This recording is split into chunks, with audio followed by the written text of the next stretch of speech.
લાલા ઓય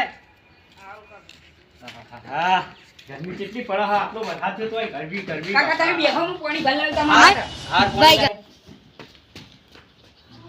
હવે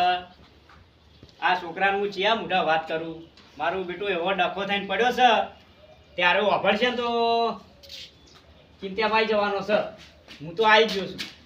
લો કાકા પાણી લાય હું તમારા માટે ફટાફટ કાકા અને ઘરમાં મેં પૌવા વઘાર્યા તો ખાઈ લઈ પડ્યા મેં તો ખાધા પૌવા હું તો ખાઈને આવ્યો છું મારું બેટું માર કાકાને મૂડ નહીં લાગતું કહો તો ના જ નહીં પાડી ને હવે પૂછવા દે કાકા હા તમે જઈને આયા આમ તો ચોક જઈને આવતા તો તમાર મૂડ કેટલું હતું અને આ તો મૂડ નહીં હવે લાલા હા. ચિયા મોઢા કહું એમ કે તું મને તમાર મૂઢે કો મારા મોઢે થી આવ્યો પણ મારું બેટું તું ચિંતા ના કરતો એવી વાત છે આ તો ટેન્શન વાળી વાત છે તે આખા ગામમાં તારે હું લેવા વાહમાં કેવું પડે આજુબાજુ વાળા વાપરી રહીને તો મારે હગાઈ કરી મારા કાકો ઓમ જાન હું થયું છે ખબર છે હા. તાર હગાઈ કરી દે ને એ છોડી નાહી જી છે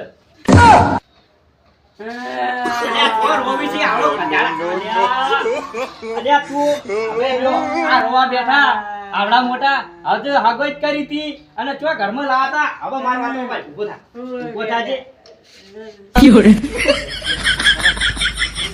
કાકા હા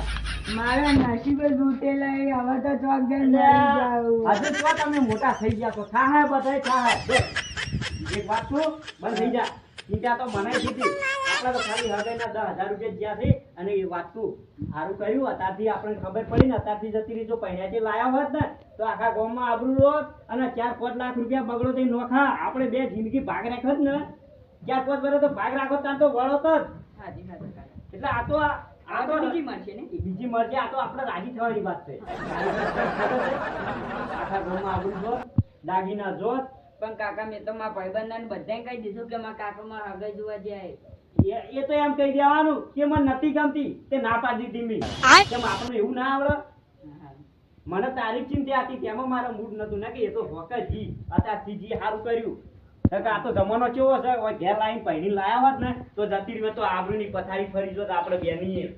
હું આબરૂ રોત કે સારું તો હું ઘરમાં જઈને હે પાછો કોઈ હાના ના કરતો પાછો એના ચેડે કોઈ આપણે જો હવે તો ના કરું એના આપણી પડી હોત તારી પડી હોત તો એરી જોત ના